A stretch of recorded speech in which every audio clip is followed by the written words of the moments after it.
नमस्कार दोस्तों। होलिका दहन क्यों मनाया जाता है? होलिका दहन की कथा मैं आप सभी को सुनाने जा रही हूँ। ध्यान से सुनिए। बहुत समय पहले एक शक्तिशाली राजा था, हिरण्यकश्यपु। उसने कठिन तपस्या करके वरदान पाया था कि ना कोई इंसान, ना कोई जानवर, ना दिन में, ना रात में, ना घर के अंदर, ना बाहर उसे मार सके। इस वरदान के बाद उसका अहंकार बढ़ गया। उसने पूरे राज्य में घोषणा करा दी, अब सिर्फ मेरी पूजा होगी। उसकी पत्नी गर्भवती थी और एक दिन उन्होंने एक पुत्र को जन्म दिया। उसका नाम प्रहलाद रखा गया। हिरण्यकश्यप का अपना बेटा प्रहलाद बचपन से ही भगवान विष्णु का भक्त था। प्रहलाद हर वक्त कहता, भगवान हर जगह है और वही सबसे बड़े हैं। ये बात हिरण्यकश्यपु को जहर की तरह चुभती थी।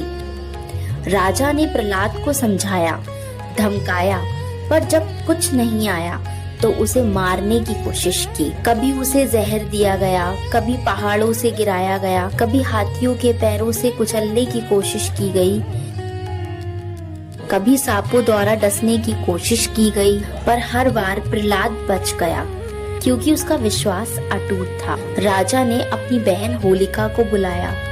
होलिका को वरदान था कि आग उसे जला नहीं सकती। उसके लिए उसे एक ऐसा वस्त्र दिया गया था जो आग में जल नहीं सकता। होलिका प्रहलाद को गोद में बिठाकर आग में बैठ गई। लकड़ियां जली, आग भड़क उठी, लोग डरे हुए थे, पर प्रहलाद शांत था। वो बस विष्णु का नाम जप रहा था।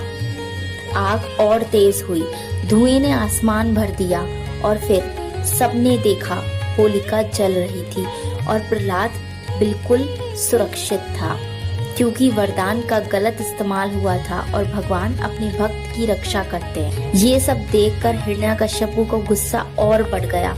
उसने प्रहलाद से पूछा, तेरे भगवान कहाँ हैं? प्रहलाद बोला, वो हर जगह है, इस खम्बे में भी। राजा ने गुस्से में खम्बे पर तलवार मारी और उस खम्बे से प्रकट हुए नरसिम्हा। ना पूरे इंसान, ना पूरे जानवर, संध्या का समय, न दिन ना रात, दहलीज पर ना अंदर ना बाहर, और उन्होंने हिरण्यकश्यपु को अपने नखों से अपनी जांघा पर लिटाकर वध कर दिया। इसी जीत की याद में हम होलिका दहन मनाते हैं। ये सिर्फ आग जलाना नहीं, ये अपने अंदर के अहंकार, गुस्सा और बुराई को जलाने का प्रतीक है और याद दिलाता है सच्चा विश्वास कभी नहीं जलता। बोलिए ओम भगवते वासुदेवाय नमः। अगर ऐसे ही कहानियाँ पसंद हो तो हमारे चैनल को सब्सक्राइब कीजिए, कहानी को लाइक कीजिए, शेयर कीजिए।